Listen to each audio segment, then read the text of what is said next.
As noted. You know what Oh. you're taking, Mr. Clark. Don't play Helen Keller here. You know exactly what you're putting into your body. And if you don't, All right, to the allegation you failed to appear for your appointment with the probation officer scheduled at 8 a.m. on December 18th, how do you plead? Guilty. To the allegation you failed to attend individual therapy at the guidance center as scheduled on 12/12, how do you plead? Guilty. And then we're doing a not, and to the allegation you failed to attend your individual therapy on 12/13, how do you plead? Not guilty. All right. All right, I'm going to accept the two guilty pleas as knowing and voluntarily given. All right, so I saw you, Abigail, on the 10th.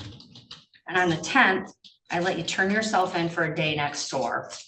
I let you turn yourself in because I care more about your job than you do. So then, the day after that, I do this on Tuesday, you miss your guidance, your therapy appointment on Thursday, and then you miss your appointment with Kara yesterday. And it's like you want, I don't know what you were thinking. Abigail, we've had trouble with you since you came in. It's not use violations. Oh, are you shocked by this? Are you surprised? Well, you should not be. You have consistently, if I count your violations, like I know that we're on number 7, but if you look at them, number 7's 3. Number 6 was 1, 2, 3, 4, right? I mean, it's like Kara's bunching them because it makes sense when you have that many violations in a short period of time. But you're consistently, you think this is Abigail's treatment court, and it's not. Yes, you do. It's a 23rd District Court treatment court program, and you're not special.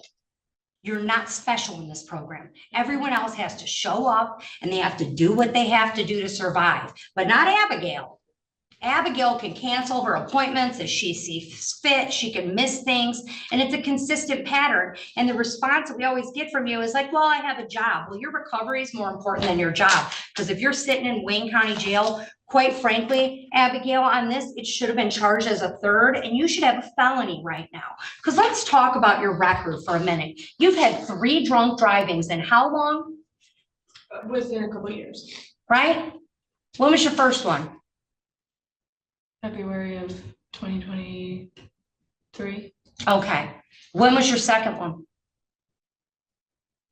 December last year. Of 23? Yes.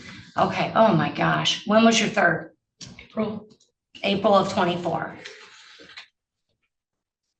3 drunk drivings in a year? Less than a year? Am I bad at math? Oh, just over a year. Just over a year, 3 drunk drivings. How old are you? 23. Your last drunk driving, Abigail, you drove the wrong way on which freeway? Which one? 75. 75, we are miles out of Detroit. One of the busiest freeways in the state of Michigan, and one of the busiest areas in the state of Michigan. And you drove the wrong way on the freeway. That's how drunk you were. I understand, Your Honor. Okay, well, we're going over it because I don't think you do. I genuinely do not think you understand. And then you wouldn't stop for the cops. And a cop had to tap your car to get you to stop and get you from killing someone else or killing yourself at 23 years old, your 3rd one in just over a year. And you got a gift. One, you got your life. You're not dead. You're not in prison for killing someone else, which is a miracle, going the wrong way on one of the busiest freeways, probably in the country. We're the Motor City, and you're driving the wrong way on one of the busiest freeways outside of Detroit. Then you get the benefit somehow of, instead of having a felony, you get the benefit of getting a misdemeanor for this. And in exchange, you have to do a treatment court program. That's the thing. And you should have been doing prison time. You should have been. or at least significant jail time, and you were given a gift and you have squandered it. I have watched you since you come into this program. You think you're better than the other women in the program. It's clear to me. You think that, well, I'm going to start sponsoring someone, and you have all this time for all of these other activities. You don't have time to show up and do the things you have to do to stay out of jail. And I've had it. You're about to get the wake-up call of your life, Abigail. I'm talking. I'm about to give you the wake-up call of your life, okay? Because have you ever been to Wayne County Jail? No. Okay, you're about to go in just about 3 minutes. But let me tell you something. I have been to Wayne County Jail. I've been to Wayne County Jail a lot. I was there when I was a defense attorney, and I was there when I was a prosecutor. And it is not a nice place. It is not a pleasant place. And me giving you a day next door is not teaching you anything. I need you to understand you are looking at months in jail. Months. And quite frankly, even at their new facility, probably one of the grossest jails I've ever been in. And with people who are sitting in jail, awaiting trial or sentencing on pretty significant crimes. And you'll probably think you're better than them. And you're not, Abigail, because that's where you should be. So you are getting the wake-up call of your life. You're going to sit down in the Wayne County Jail. What's your rec? 3 days. 5 days. You're doing 5 days in the Wayne County Jail. You got nothing else to do? Forget your job, forget everything else, Abigail. I want you to understand this. I want you to really reflect on the next 5 days. I want you to sit there and think, is that the life you want? Or do you want to comply? I'm talking. You can either comply with this program and get it together, or you can go do your 90. It makes no difference to me. I prefer you be here. I prefer you get the help you need, because whether you realize it or not, you have a problem, and you belong in this program more than a lot of the other women that are here. Because what you have done on these 3 offenses is abysmal. It's terrifying.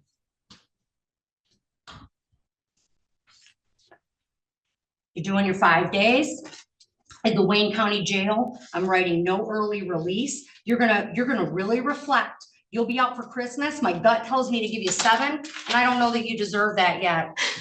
You're going in right now. You'll get out in 5 days. No early release. I can't explain the. No, I don't need it. I don't care what you want. Okay, go ahead, Al. Go ahead. Let's see if we can get you up to 7 days. Tell me what you got. I mean, if it's not gonna matter, it doesn't. Does my face look like it's going to matter? No, it really doesn't. I had a lot of really nice things to say about the program. I really appreciate being here. I understand that what I did is absolutely horrible. I feel awful about it every single day. I'm haunted by it, honestly. You should be. And I feel really, really grateful to be in this program and to have the opportunity to work towards a better life versus just incarceration. And I feel really grateful for treatment.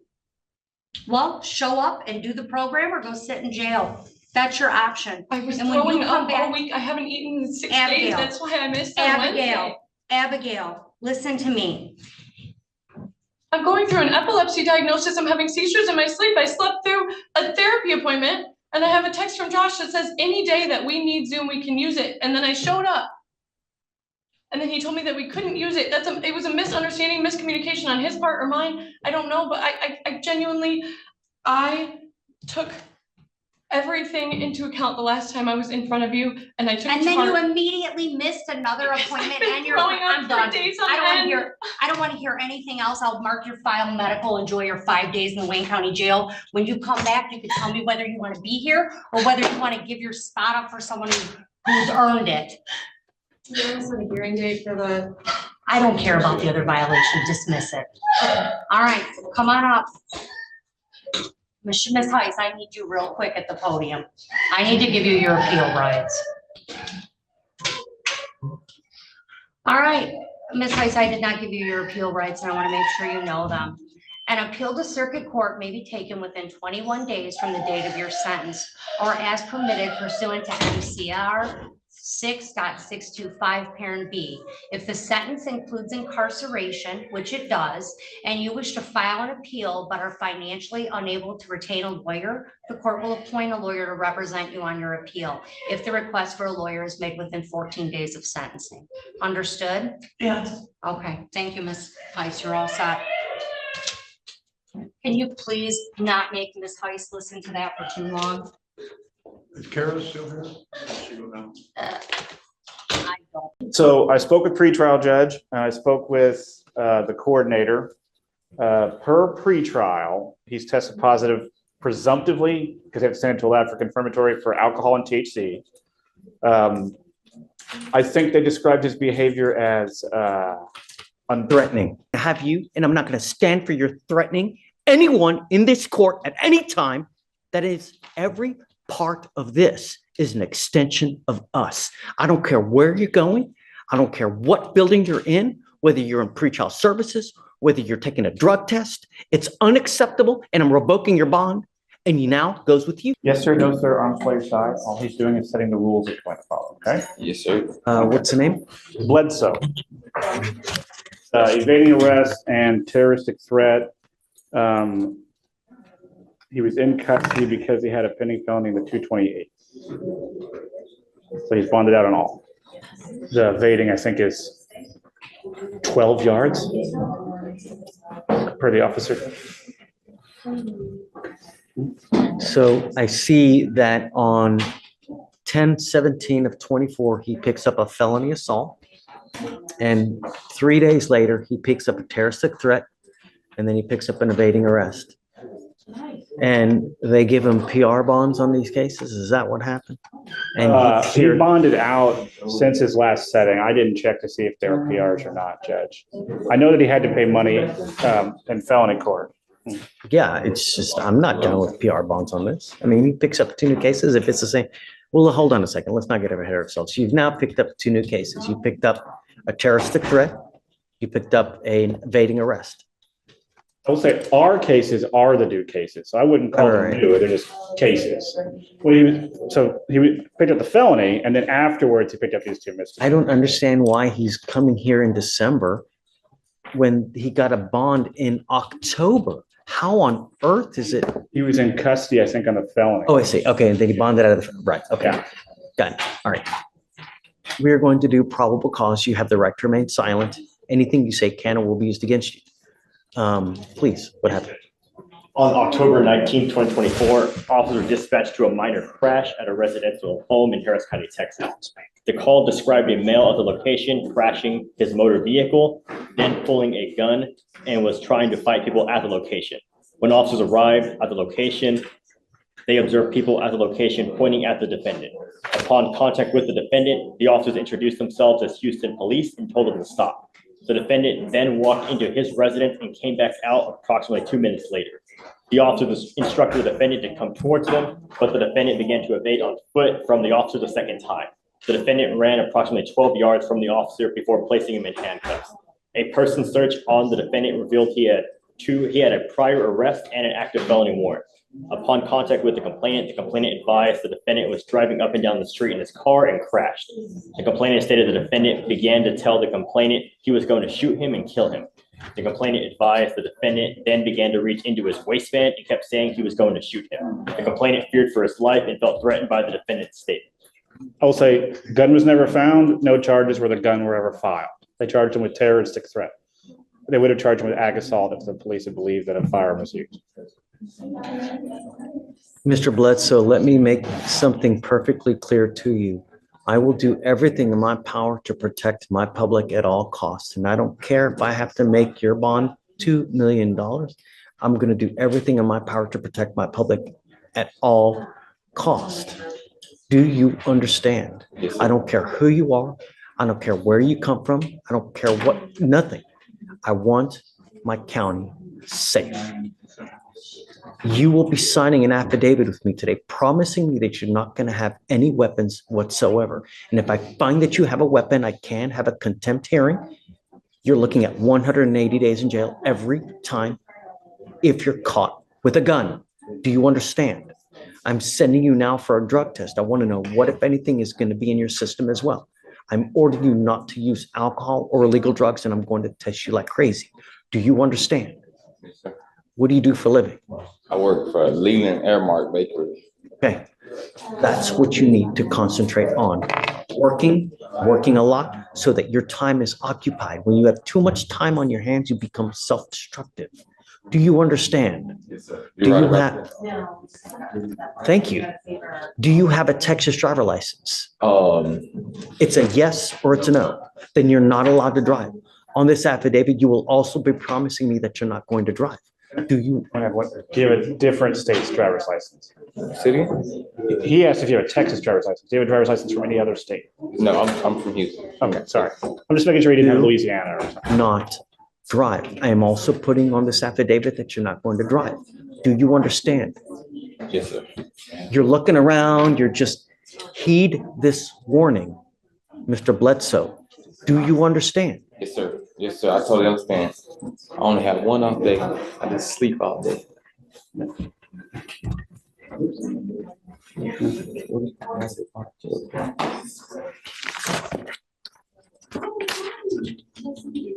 Did I hear him say that he had an objection? No, Judge, No, most He was definitely not. he was just No. asking me a question. Okay, No just objections. don't use. Stay out of trouble. You're in enough hot water as it is. You know, the thing is, Mr. Bledsoe, is that a lot of people make very, very poor choices when they're out there in life. And sometimes that choice makes it to where you will live the next 40 years in a 6x9 box. And I'm going to tell you now, I've read have you been to prison before?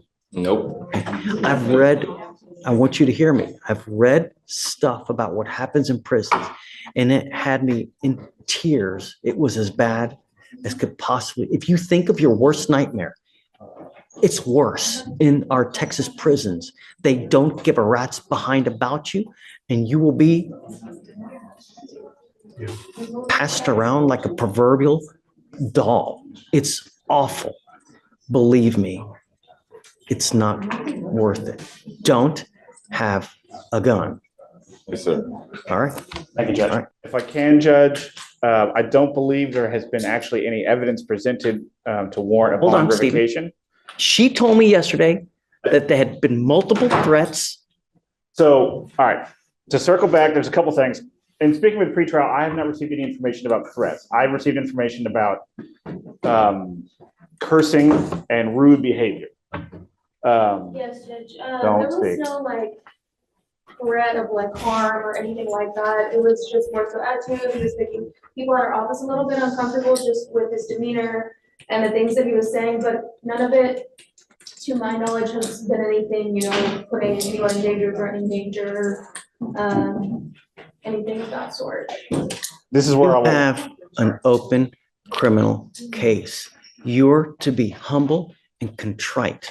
And when you're not, and when you're threatening, abusive, harassing, I'm going to take care of you and I will light you up like a damn Christmas tree. Do you understand? It is unacceptable, the behavior that you have displayed here with myself, with pretrial, with the people down over there. And if you don't straighten up and fly right, I'm going to be all over you. Do you understand? Yes, sir. One false move again. This is not supposed to be a happy time for you. And I don't know what I need to do to get your attention. But next time, I will classify you as a danger, revoke your bond, and make it so high you will have teeth falling out. Do you understand? Sir. Take a seat. Thank you, Judge. Back to your point. You have a preference on the reset date, Judge? He's got it So down. tell me what he tested positive for. It was THC and alcohol, Judge. This is where I will add that the court added bond conditions yesterday, so he had the magistrate. understand. Okay. He did have So- these magistrate orders in October that I did see that he was instructed over. It didn't have no alcohol, but it did have. October what? October. 14th, 15th. Give me the last name again. Bledsoe, BLED.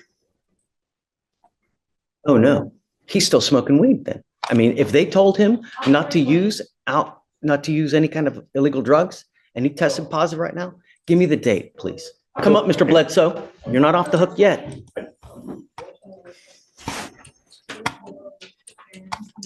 This is where I will repeat my assertion that since he's out on bond, he's entitled to a hearing where the rules of evidence would apply. What we're doing right now. Well, then I'm going to object to hearsay to anything and everything being heard by the court. What day was the magistrate condition for no using, please? October 20th.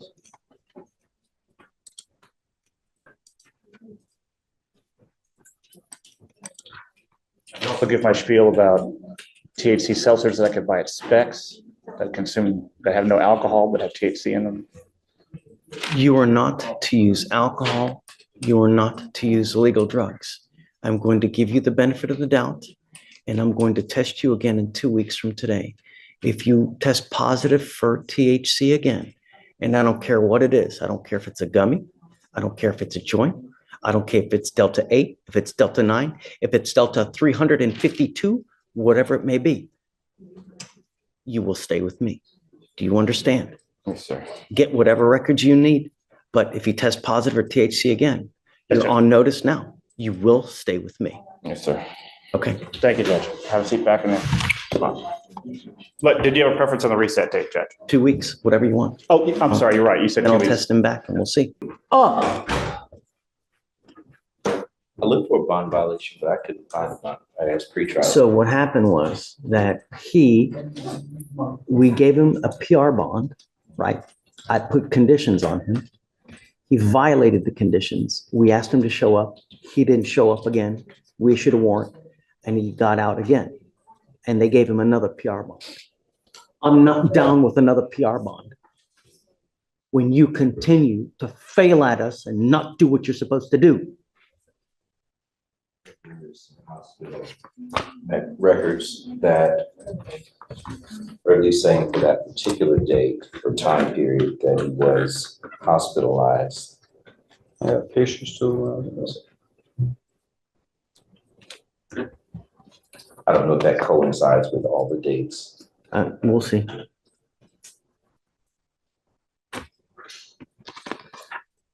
Is this a drug? Is this a drug overdose? It was like vaping, like vaping and all that. It was in my lungs and stuff. That's when they had checked me out. You using? Because here it says it's a drug overdose. But they didn't tell me what specific. It was like, that's what it is. They don't know what drug I was taking, like from my past and all that. You know what you're taking, Mr. Clark.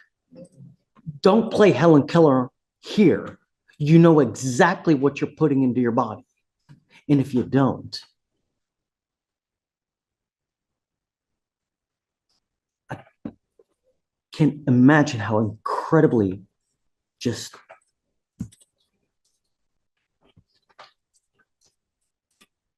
are you really going to put something into your body that could potentially kill you? Not knowing, really?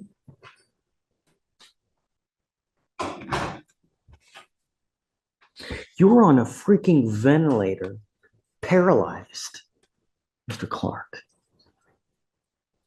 Do you realize how serious that is? This patient is critically ill due to presenting with an illness that impairs one or more vital organ systems. There is a high probability of imminent or life-threatening deterioration of the patient's condition. I spent a cumulative of 35 minutes of non-current critical care time directly related to this individual patient's care, involving evaluation, coordination, and management of the patient.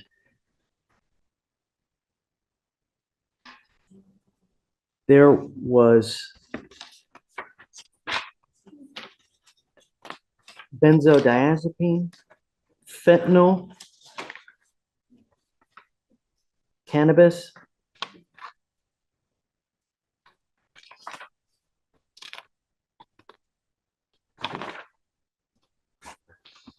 This report tells me that you're lucky to be alive, Mr. Clark.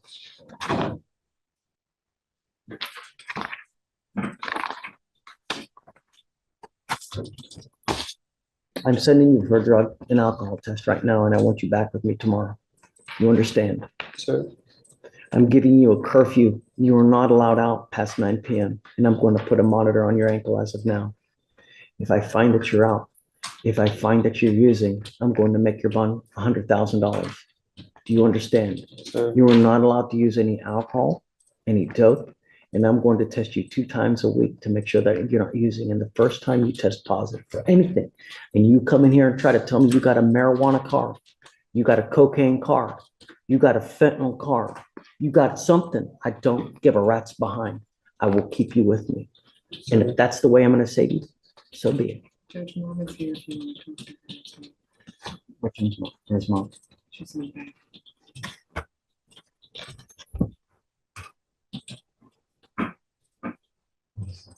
Hi, Mom. Hi, Judge. Thank you so much for coming. Oh, yeah, just found out about everything really. This is, you're lucky that Mr. Clark's still here with us for now. It's, Right. he had a team of doctors working on him. 10 days straight, in and out, countless times, every 15 minutes on a life support, and then like literally. So I totally understand. I just came in from outside and I just heard you say that you was gonna put an ankle monitor. Oh, I'm lighting him up. He is in school and he goes to school by my house, but he lives Okay. with his dad. However, it's on a different side of town near Conroe. So I was planning to keep him with me for the rest of this week, for at least 2 weeks. Okay, Then his school will put him back on the laptop for him to work from home. okay. So I don't know how that's. I will work with whatever you need to ensure that we can make it happen. But I don't want him going out. I don't want him Right, I hanging out agree with either. people. And the only thing he's allowed to do as of now is to either home or go to school. He gets to go nowhere else. Mr. Clark, I can't trust you to do anything. If you're willing to put anything into your body that's going to kill you the way that it did, I can't trust you to be by yourself. So you will not. You will either stay at home or you're with mom or you're in school. Do you understand? sir. I have an ankle monitor and I'm telling you, I will make your bond, if I need to, $200,000 to keep you from killing yourself. I'm in shock of this. I'm full. It's just, and I really don't know if you appreciate, you have but one life, one that's gone. That's it. Imagine, you have any brothers or sisters? How many you got? 3. You know what kind of effect it would have on them or your mom if you killed yourself?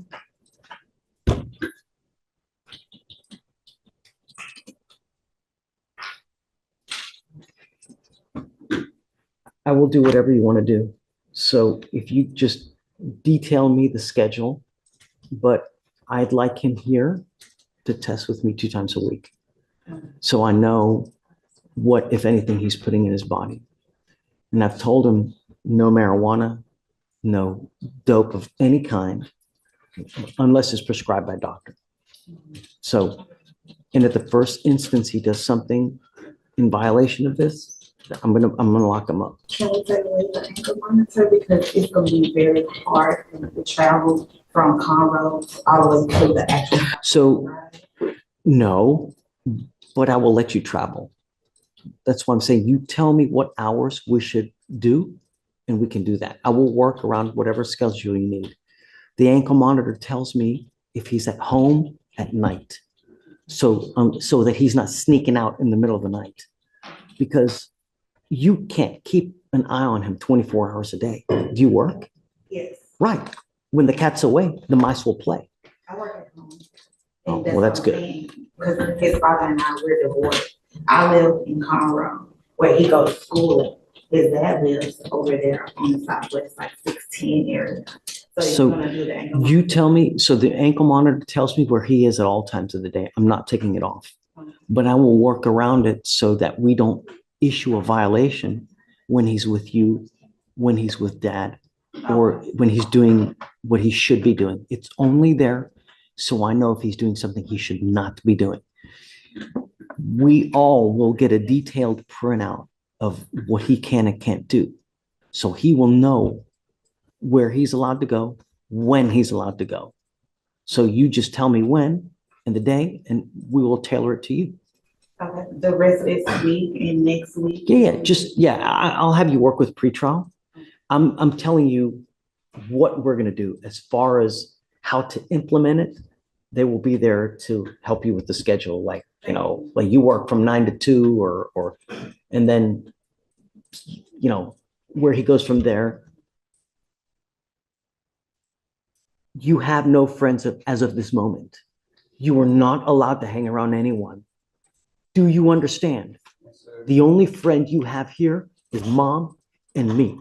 Those are the only two people you can hang out and with Mr. Slider and dad.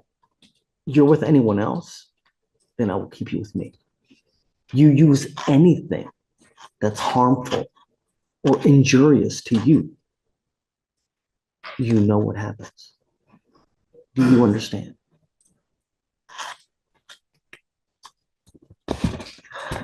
I will waive the fee for you so you don't have to pay a dime for anything. I just want to make sure that he stays with us for as long as we can keep him. This is the second case with us, and the first case, he was the same way. It was a problem. I can't trust him by himself. So, but as long as he's with you, I know he's in good hands, and we'll work with you however you want. I will give you my card. If you ever need anything, all you have to do is just try to get a hold of me and I'll help you with whatever you need, or with Mr. Slider. We're here for you for whatever you need. We just want to keep him here for as long as we can. The idea of a mom and dad is that, how old are you? What, 18, 19? Right, you're 19. 19-year-olds are probably the dumbest. You don't get it, right? And the idea of us is when you veer off that line, we can sit there and try to smack you to put you right in the right line. Because when you get that number on your back with felony convictions, your life is as good as over. And the more charges you rack up, the more difficult your life is. You're young and you're Black. Don't you think it's hard enough as it is? What do you think it's going to be when you get convictions? You think it's easier for Black people? No, it's not. It only gets more difficult. And you should know this from all the stuff that you see on TV, whether it's MLK, whether it's, what was the other person that was stomped on by the police that died? Have you not seen that? You were young and you're Black. It doesn't get easier. If anything, it gets more difficult. And the more convictions you get, the more you're shooting yourself in the foot. So get a grip and do something with your life. Look at him. He's freaking amazing. I'm telling you, that's what life's about. Having money and having swagger. Because without money in this life, I'm going to tell you, this life really, really sucks. And if you don't have money and you try to have a wife and kids, please. That's why this divorce rate is so high, because people ain't got no money. All they do is have babies without money. So all they do is fight. This life is about knowledge and about money, not being 6 feet under. Look, you think your mom wants to be here? You think she doesn't have other things to do than to be here? All right, enough preaching. Like I said, I'm here for you. If you need anything, you just let me know and we'll take it one day at a time. And don't make it more difficult, Mr. Clark, because I'm going to keep you with me the next time. So will you work with them to figure out how we're going to work this schedule? Okay, thanks. There's my card. Your name, sir? Timothy Kelly. I have two motions up. I have your motion to set aside the default. Put the picture of my daughter here. She's an occupant. She wanted to be here to say something, but she was in school. Okay, Thank you. that picture is not gonna happen that way. You're not gonna sit up there and display things to the court that way. Okay, I asked first. I'm sorry. I've mentioned her a lot, so I just wanted you to see her. All right, let's deal with your motion first, Mr. Kim.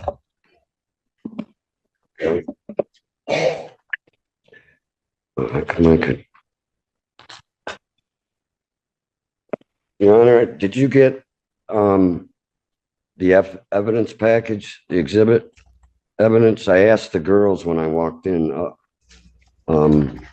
girls, I mean the nice ladies up front. I have these picture exhibits. I don't know if Ms. Dornbush has them or not, but No. I have them. Okay, you do have them? Your Honor, I do not have them, just so the court is aware. All right. I thought they were both sent because I have a double thing where you could send group, and I sent them. At any rate. Okay.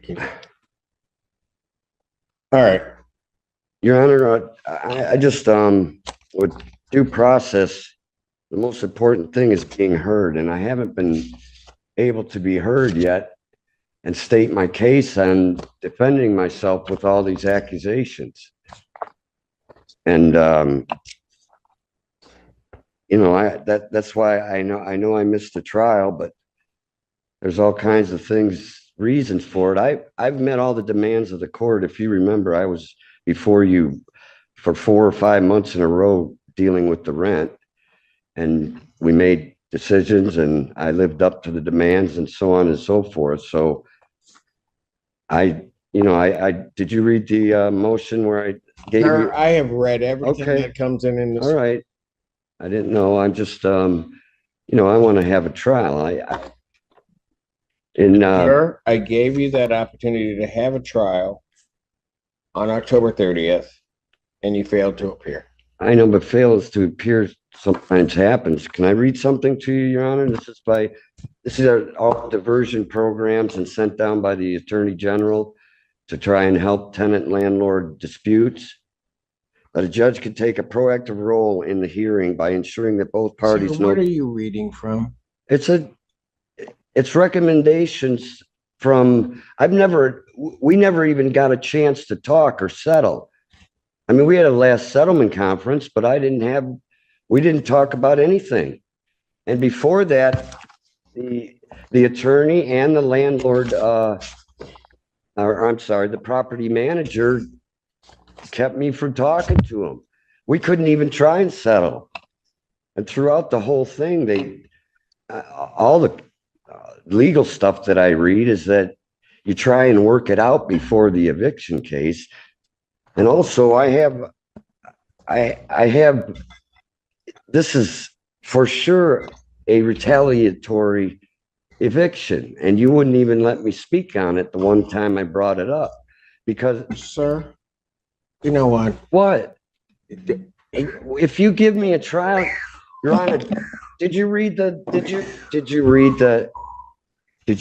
character references my neighbor sent you? Do not. The Mitchell. Do not come here.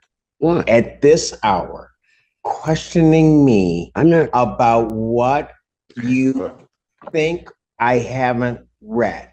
I have just told you that I read everything in the file. I apologize. Do not come here before me, because all of these people have been sitting here, they've been here, and tell me ever that I won't give somebody an opportunity to be heard. Do not insult this court that way. Do not insult me that way. Now, if you want to start your argument again, you may, but you will not sit here and impugn the character of this court or of me with regard to listening to tenants and landlords regarding these proceedings. And you will not attempt to try to school me with some literature as to how to handle a case. I have been doing, you know what? What? I'm gonna pass this case and because I want to make sure that I'm listening to you. And I don't think these other people that are sitting in here should have to wait through your shenanigans. So have a seat. I'm confused, Your Honor, please. I didn't say it was you. I said due process. That's all I said. Have a seat. I wasn't saying anything. Have a seat and keep your mouth closed.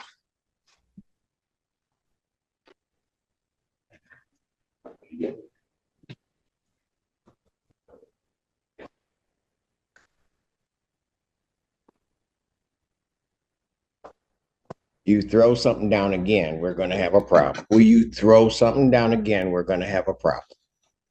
Sorry. Retry this. Court recalls the case of River Ridge versus Timothy Kelly.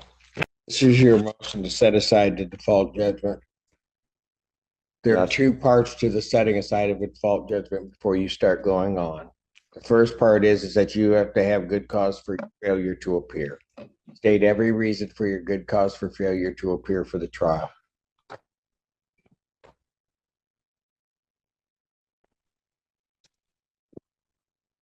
Oh, you want me to state it now? I asked the question. Okay, I'm sorry. I thought you were making a statement.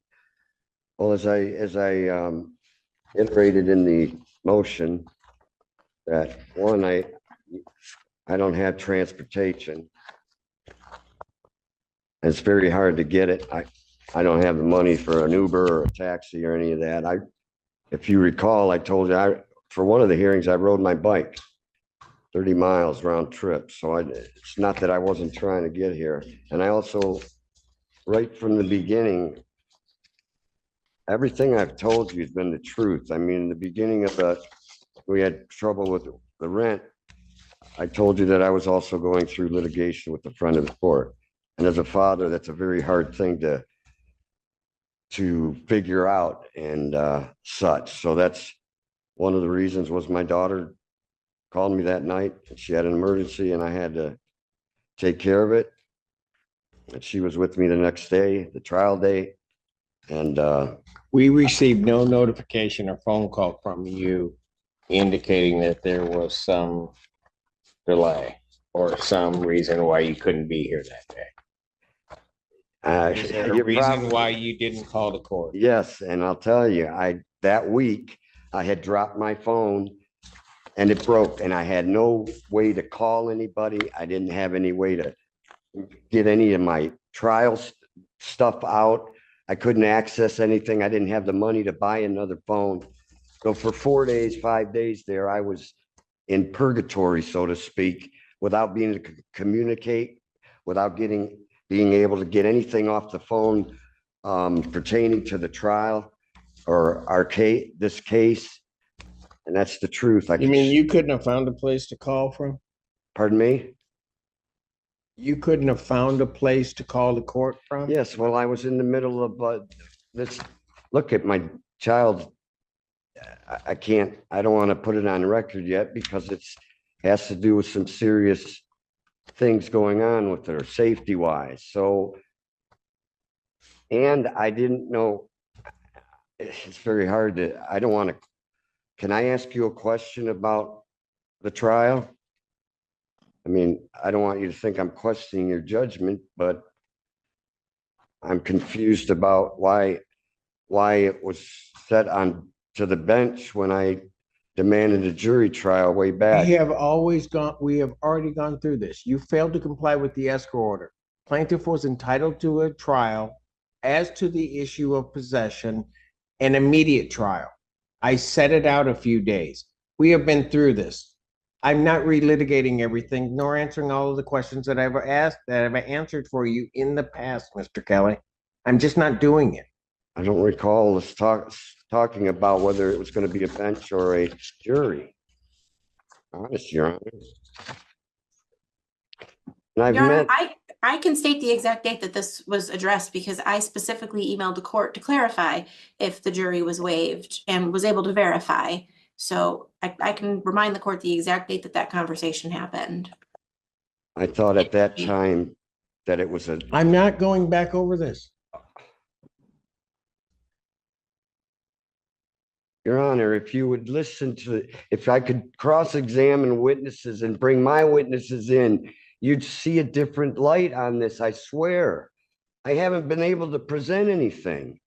You don't, I mean, may I ask you another question that I don't get? I'm not questioning you, but I wasn't there and I don't understand how it came to the trespass and the witnesses that I can't go around them. What was said that you think I'm a danger to the community? It wasn't an issue of you necessarily being a danger to the community. They were trespassing you after the writ would issue. It's as simple as that. Okay, well, I mean, those were a couple on the list were friends. I mean, I get along with Kevin and so I didn't understand why I was out, but it was a good reason. I want you to know the facts of the case. That's all. The second thing is that you have to state to the court a meritorious defense. Please state your meritorious defenses, Mr. Kelly. Well, can you help me out with the meaning of that more? No. No? Okay. Well, I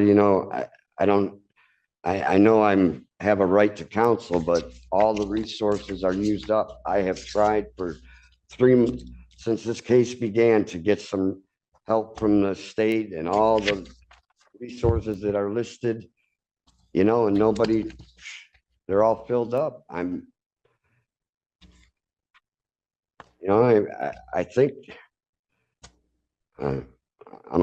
it's hard to even express because I'm afraid I'll offend you. And sir, do not try to blame me. I'm not blaming you this at all. You just need to say what you're going to say. Okay, well, I don't think that there's anybody that comes before this court that would at all indicate I don't listen. I may not agree with you, but I will always listen. So don't try to put it, poor me. No. Somehow this judge won't listen to me. I'm not. Say what you have to say, and then I will make my decision. Well, I had all kinds of things written down. I started to read it and you said, don't read that to me. Well, I don't know how to present. Can we go over the evidence? May we do that? I marked all the. Your Honor, I would object. I've not seen this evidence that Mr. Kelly is referring to. It certainly wasn't attached to the motion that I received. I don't know when it was filed with the court, but I've not seen this evidence to be able to comment, to be able to prepare any sort of response to it. It pertains to my oral argument already on the record, Your Honor. I'm going to sustain her objection. You can't come here with new things expecting for the opposing side to respond to them. Well, I was going to fill out. It doesn't work that way. Okay. I was going to fill out an amendment to the motion, but I've been up all week, all night trying to just get the proper paperwork into you and do it all right. It's not easy being 95% of us tenants don't have lawyers. We're pro se. So, I don't know where to get any help as far as the legal, but she has been able to bring the list of the original offenses. She's added on to that throughout the trial. The plaintiff has. I mean, now my dogs, first it was just 4 items. And she's brought up my dog. So she's added on without. So I'm just confused about the way to present evidence, I guess. She brought up my daughter missing a day of school. Where did that come from? I mean, all of those have been. I didn't mention his daughter at all, Your Honor. I'm sorry. It's in the transcripts. I can't pull it up right now, but it's there because it bothered me. Honestly. I mean, I don't know how to present to you. Why don't I get to present the retaliation defense? You haven't listened to what happened there. I need meritorious defenses you have to this claim. You can't tell me what, may I look the word up in my phone? If you can do it quickly, you can go ahead and do it quickly. Never mind. Okay. No, go ahead and look it up. I don't. And- Your Honor, Mr. Kelly is retrieving his phone. I just want to make the court aware that I would like an opportunity to respond to. Oh, absolutely. Soon as we can get there. What's the word, Your Honor? Meritorious. Meritorious. Could you spell it for me? No. Okay. See. You Oh, filed the motion. yeah, I probably should have paid attention to that. Yeah. Well, it's hard. I've been reading everything in the law. It's the only way I can do anything. And there's a lot to take in, Your Honor. The delay, suspension of an act.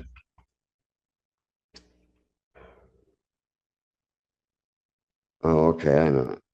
I did read that. That's kind of like what they did for COVID with the money.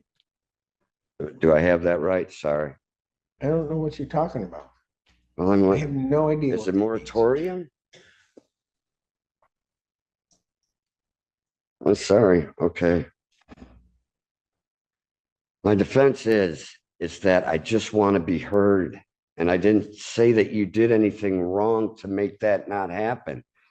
But with reading all the stuff in the legal that you have to read if you're pro se, I'm not an attorney, but I'm starting to at least learn some of the laws between tenant and landlord, and everything I read is the land of America is trying to the courts handed down by the Attorney General and the Supreme Court on helping the litigants, especially the tenants, because they're the ones that are come to you with no resources as far as money for an attorney or any of that. And the landlords always have the best attorneys. Like I said, 95% of us are pro se. So all I can do, and I told you an attorney called from Michigan Legal Help, but he just left a message and never got back to me. And so I have to read on these motions and read on the appeals or read on how to go about a defense. And when I present No, come back. Okay, can't, no, I was gonna make, I think you should stay too. Go ahead. when I'm trying to present the retaliatory eviction, there's all kinds of writings on that in the law. So it must be something that happens in court or they wouldn't have it in there, correct? I mean, I'm not a bad person. I want you to know the truth, Your Honor. I'm not saying you're a bad person. Miss Lee, you have a reason. Is there a reason? I'm sorry, Your Honor. I did want to corroborate Mr. Kelly's account. He did get in touch with our hotline, our housing intake line. We have been trying to give him advice over the phone, but we did not have the resources to represent him. If you would like me to sit with Mr. Kelly for a bit and try to assist him a little bit further, I'm happy to do that. Okay. If you're willing to do that, Ms. Dornbush, I'm sorry to hold up your evening, but I will allow it to happen because I'm probably one of the most unfair judges I've ever met, but I'm gonna try to be fair. Mr. Kelly, can I step away from the podium? May I give you a compliment, please, Your Honor? No, Okay. do not give me a compliment. Do not say anything to me at this time. All right.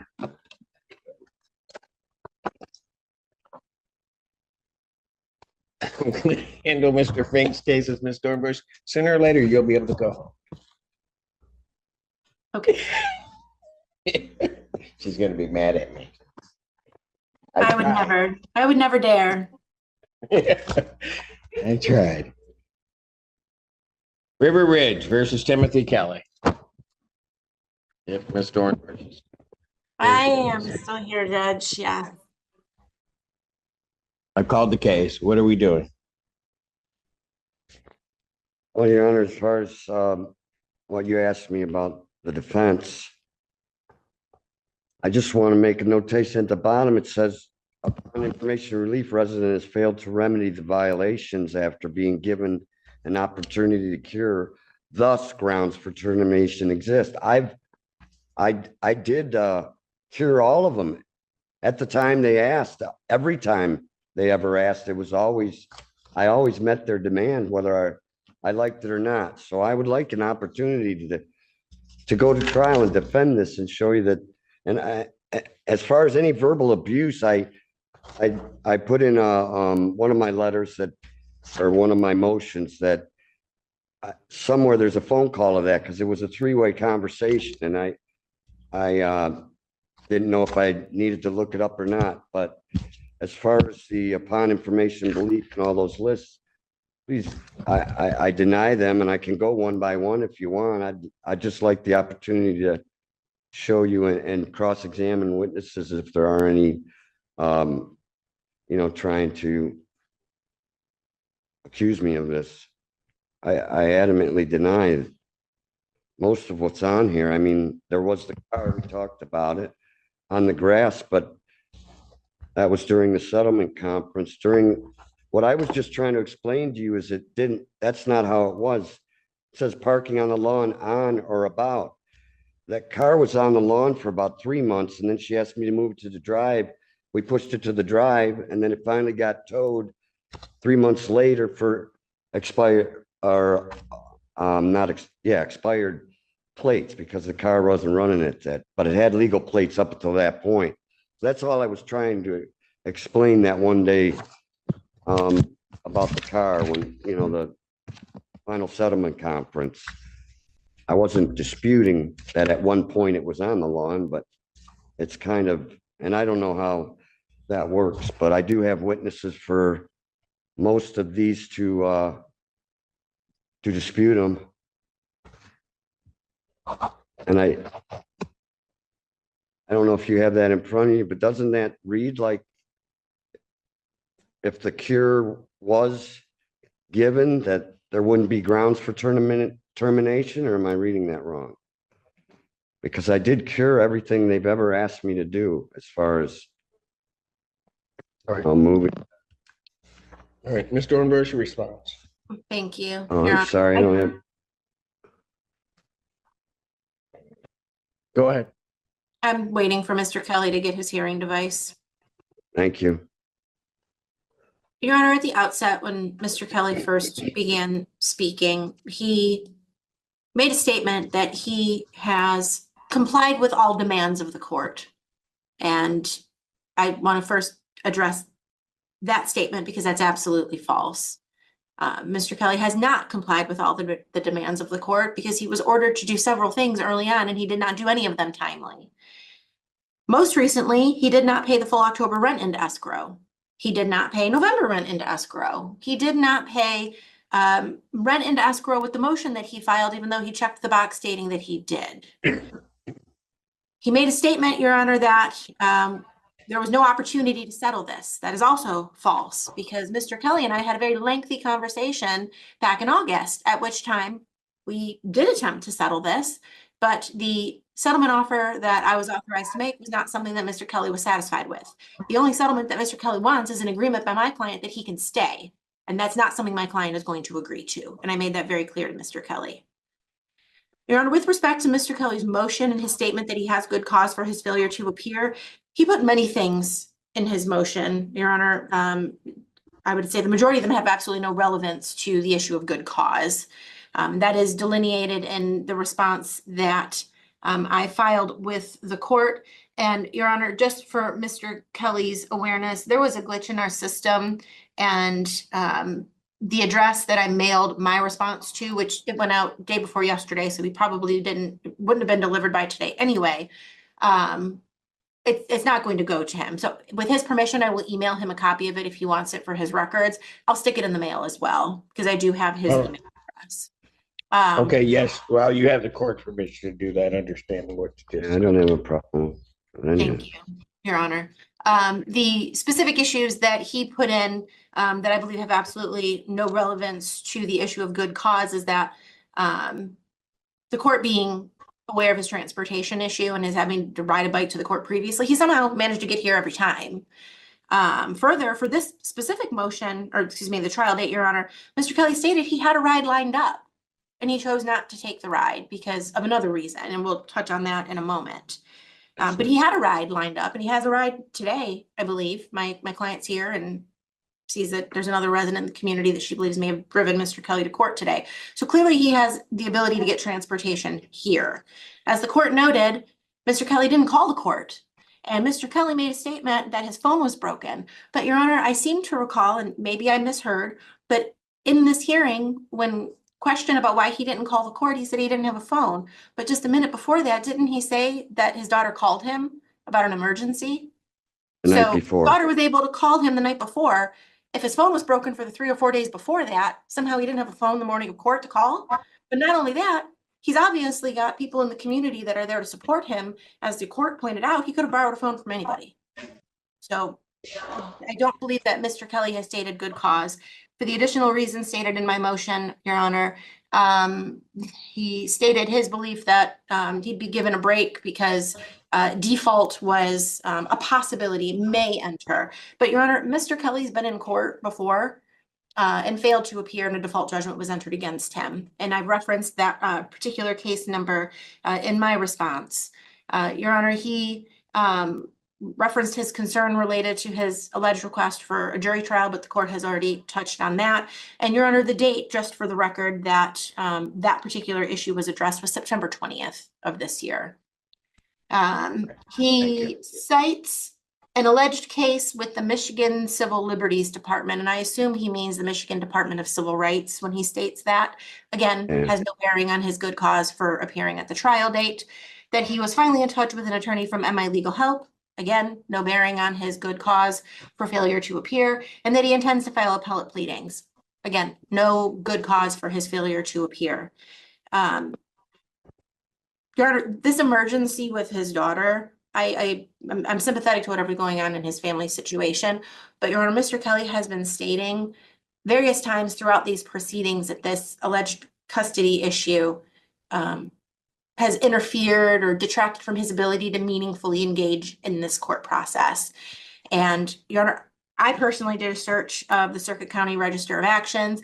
I don't see anything pending in that case. My understanding from what's available on that Register of Actions is that Mr. Kelly's ex-wife has sole legal custody of his daughter. And one of the police reports that we were able to obtain from the Michigan State Police, and I believe it's from sometime last year, I don't have the exact date, that there has been no change in that. They specifically referenced that his ex-wife has custody, full legal custody of his daughter, and that there's been no change to that. If there's been some change between 2023 and now, Your Honor, it's not showing on the Register of Actions, but there's nothing pending showing in that case with the Washtenaw County Circuit Court.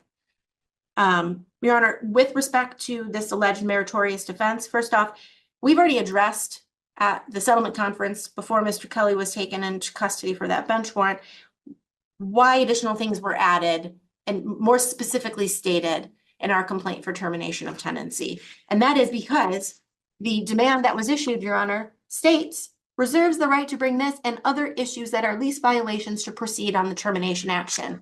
And so at that court date, Your Honor, which was approximately 3 weeks ago, Mr. Kelly had notice of what additional grounds would be relied upon by plaintiff. One of those issues was an actual admission by Mr. Kelly with a photo he provided to the court of his dog sitting outside on a tie out. Community doesn't allow that. And frankly, Your Honor, the dog was tied out again today. Mr. Kelly nowhere in sight. My client is signed into Zoom right here, and she could tell the court that, again, the dog was tied out. Mr. Kelly was not out there with him. Minor violation of the rules, Your Honor, yes, but it's just a continuation of Mr. Kelly believing the rules don't apply to him, Your Honor. And that's unfortunately been how this process has gone throughout. Every time the court has ordered Mr. Kelly to do something and he didn't follow through, there's just been some reason why he should be given leeway and that he shouldn't be bound by the orders of this court, the rules of the community, the laws of the state of Michigan, Your Honor. Speaking of those laws, Mr. Kelly has still yet to state any defense to his driving in the community, probably since 2017, without a license. The lease that he signed clearly states he is to be in compliance with the laws of the state, local ordinance, federal law. And Mr. Kelly is in violation of Michigan state law by driving without a license in the community. He's been living there since 2017, and I believe he acknowledged at the settlement conference on the 22nd of October that he hasn't had a license since 2017. So that on its own is sufficient grounds for this court to grant a judgment of possession. And I believe Your Honor even alluded to that at the last court date and still gave Mr. Kelly the courtesy of having an opportunity to appear for a bench trial and bring his witnesses. With respect to this alleged retaliation or retaliatory eviction, Your Honor, the statute is very clear on what constitutes retaliation, and Mr. Kelly has yet to cite anything in that statute that my client, that he has done that would bring about a claim of retaliation by my client. But even if he had, Judge, that is a rebuttable presumption. And my client would still have the ability to show that they have legitimate grounds to terminate Mr. Kelly's tenancy. Your Honor, at that settlement conference, it was discussed how Mr. Kelly's answer was deficient for a number of reasons. One of those things being that he in no way addressed the specific issues that were referenced in the termination of tenancy notice, that being the animal loose in the community, disturbing other residents, parking on the lawn, failure to maintain the home and site, verbally abusive towards management. He's addressed a few of those things today, Your Honor. My client would acknowledge today that certain issues with respect to violations relating to condition of the site were addressed.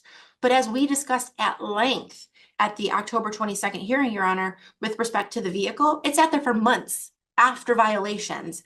And Mr. Kelly didn't do anything about it. My client had to ultimately have the vehicle towed. So there's a violation right there that there's clearly no defense to. With respect to the verbal abuse of management, Your Honor, how do you cure that? You can't go back and take the words back. I mean, it happened. So that's not really a curable thing. With respect to disturbing other residents, that's something that continues to happen. That's not true. I mean, that's just a statement. Mr. Kelly, I didn't interrupt you. Oh, I'm sorry. I I'm can't not- talk. I thought you were done. You'll I'm have an- sorry. You will have an opportunity sorry. to respond. But Your Honor, we talked at length on October 22nd about how Mr. Kelly's answer was deficient because it didn't address those things. And in filing his motion, Your Honor, he still doesn't address those things. The only things that he brings up is this alleged audio recording that he thinks will prove retaliation. But that's not going to be sufficient. The statement that he's provided does not give any detail, which is the issue that was precisely stated at the hearing on the 22nd, and Mr. Kelly is still not following the rules and now expects the court to give him leeway again. The court has already done that by setting the matter for a bench trial on the 30th. Mr. Kelly's own motion, Your Honor, clearly states, I made the decision not to come to court because I didn't want to bring my daughter. He made a calculated decision based on the circumstances not to come to court. And he has not set forth anything in his motion that should change that outcome. Respectfully, Your Honor. And so I have to ask that this court deny his motion and allow the judgment to stand. Your Honor, I want to address the motion itself. She had brought in I meant to put that under the ex parte where I marked the money to go into escrow. But there was no escrow filed. No, there wasn't, but there was a box. Your Honor, when I was before you, it was, you know that I have money problems. I have a fixed income coming in every month. And when that comes in, I can pay any arrearage. I mean, and that's what I was speaking to when I met the demands, when only in the money, I wasn't talking about here, but when I went before you, I've been going before you for the last 4 or 5 months before the just cause. And what I was saying was that, you know, when you said pay on this date and the court said we did, except the one time when I was $43 short, which she'll probably bring up. And regarding the settlement agreement, I was going through these. In fact, I was on the car on the lawn discussing it and speaking to you, Your Honor, when you discovered the warrant thing, and then I was taken out. And when I came back, we didn't discuss anymore. So, I mean, I don't know how I can address it better than that. We were addressing it and going down the list, but then I didn't, you know, I didn't get to, but you know, it's kind of hard. I'm trying to follow her. You know, some of these things, she says that I don't, in my answer, I don't explain things. It's kind of general. Well, not, this stuff doesn't either. It just says that, you know, she's stating that the abuse and threatening of staff, I have yet to hear, what are you talking about? I mean, I can throw out, we can all throw out things out there, but what did I say? Who did I say it to? You know, what was it? Because I can remember that conversation and the incident because that coincides with the electricity, the electrical cord. So, I mean, I mean, these are kind of vague too. I don't know how to defend them, but there is the reason there's a civil right, and I did put the letters wrong, but as far as the Michigan Department of Civil Rights, that I do have a case number or a complaint number, and that's for the very reason that I've been trying to explain to you about the differences in her, you know, her writing me up, or the landlord or the property manager writing me up and not writing the neighbor up for the exact same thing. I mean, that's listed in discrimination by the state of Michigan. I read it, and it uses an example like that. Like if you have a resident here or a tenant here that is late for their rent, and you go in and make a move on them, but across the street is the same exact thing. They're late on rent, but you don't there. That's a civil infraction from what I've read, or it's discrimination. And that's what's going on here. That's why I kind of brought in, you know, sent those pictures to you. I mean, and as far as the day I missed, that was a terrible week when it was my responsibility. I say that in my motion that I got cuffed and thrown in jail. But, you know, I get home and I'm on this website that I've never seen before. My daughter brings it in, and it's you, and it says contemptuous defendant goes out the back door. And gosh, the comments were brutal. I mean, brutal. It's not up anymore, but it was, and my daughter actually answered to some of it. So that week was just brutal. But I said that about my daughter because and the neighbor that drove me here, he's left, so I'm stranded again. But he will attest that we were ready to.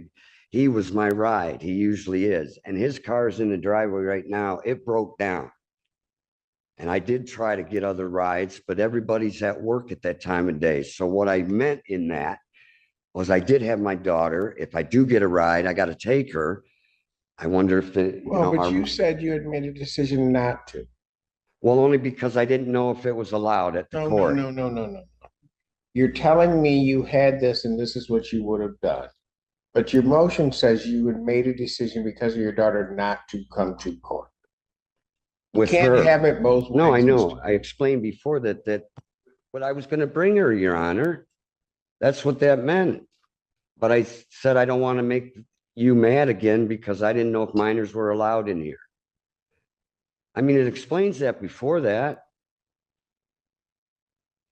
I mean, she wants to, you know, she's 13. She wanted to make a statement to you about it because it's kind of her house. But that's not what I meant by it. I take her everywhere since she was born. I have no qualms bringing her, but I meant that because I tried to find rides. We couldn't find a ride with the neighbors. They were all at work. John's the only one that can give me one. Car still broke down in the driveway, Your Honor. Your Honor, may I respond? Go. Please. Keep going, Mr. Kelly, whatever you want to say.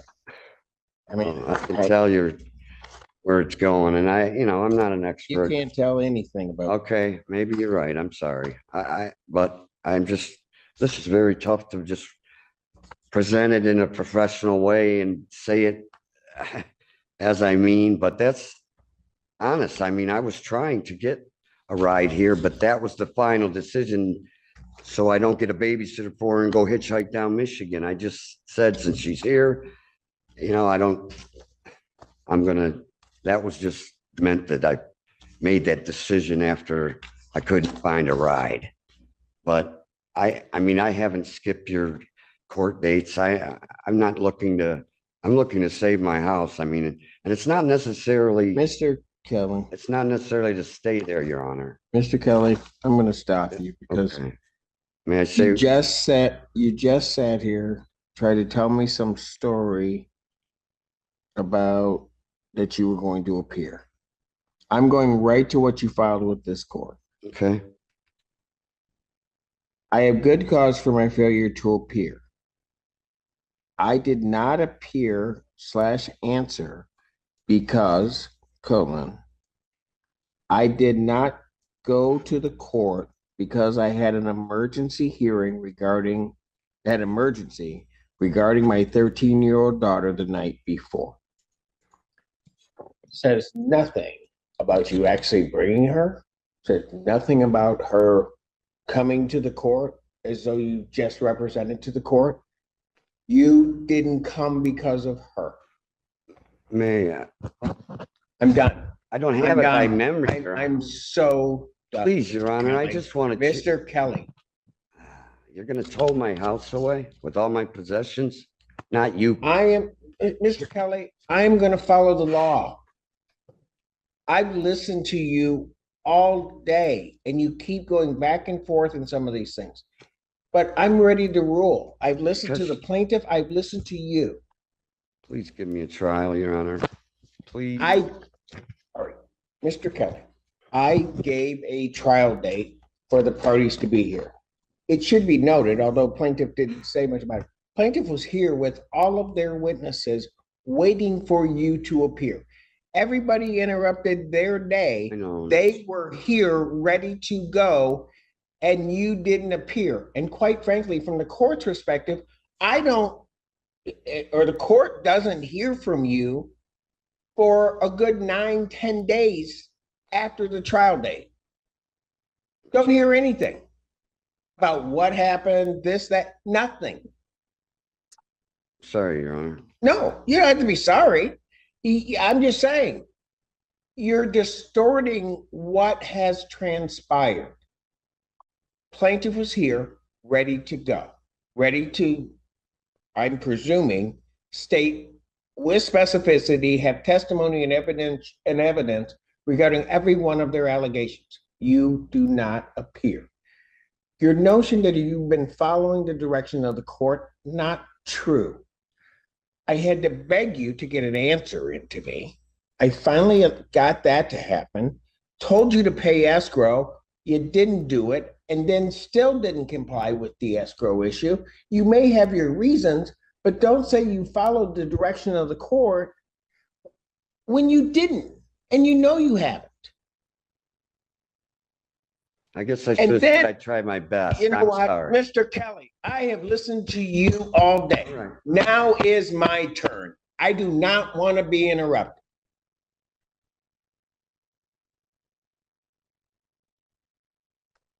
So for the reasons, part of the reasons regarding your, as I've indicated, there are two prongs you have to satisfy. One is you had good cause for not appearing.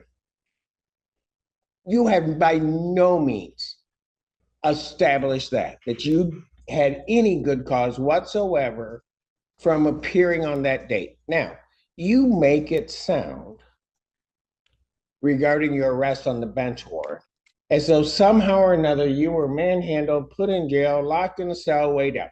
Let's be real about what happened. You got locked up because there was a valid bench warrant out of 14A4 district court. My court, but handled by another judge. That judge, as I told you, happened to be here that day. We took you into custody. I spoke with her to make a determination as to what to do. And one thing you never said about it, ever, because you're just trying to create sympathy, is you were released that same day. Told what your trial date was, told everything, and you were released without having to post. In fact, when you came back, I arraigned you on the bench warrant and gave you the date to go appear for your driving while license suspended. So don't make it seem like somehow or another, this evil judge all of a sudden locked you up on a driving while license suspended and just left you sitting in jail, and that because of that, you could barely get yourself out of jail and then appear for trial. That's not what happened. Do not interrupt. And then you sit here with these meritorious defenses or whatever you're trying to claim are defenses. I agree with plaintiff. You have not established any of those defenses, particularly the one you keep trying to harp on, which is the retaliatory conviction. There's a predicate before you can even allege that. You've not even gotten there. Nothing you've alleged is even close. So you don't even have to go through a further analysis of it. You haven't started that type of action against the plaintiff. You've not stated it and haven't shown anything regarding that. The cold-hearted reality regarding the meritorious defenses is, and this is just the reality of how it works, plaintiff would have to just show one, and it could lead to your termination of your tenancy. When you place yourself in this position, you have to show me a meritorious defense to all of their claims. You failed to do that. I honestly don't believe that you've established even one, but you certainly have not met or established any defense whatsoever to any of these claims. I'm done. You just haven't established. And so for those reasons, your motion to set aside the default judgment is denied. The court specifically finding that good cause nor meritorious defense has been established. The judgment will stand, the writ of restitution will issue. Because the writ of restitution is issued and there hasn't been a written answer filed to the motion to remove the manufactured home and the time has passed, the court will also sign that order and grant that plaintiff's motion regarding that. I am. All my Thank you. stuff's in there, Your Honor. All my daughter's stuff, the neighbor's stuff. And my equity in the home.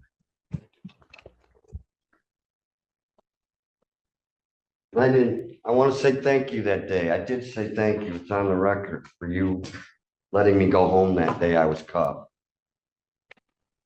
I was very grateful for it, so.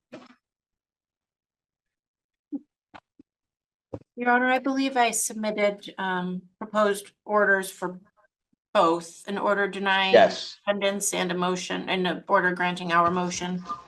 And I have signed that order. I have signed the writ, and I have signed your order regarding the removal of home. Thank you.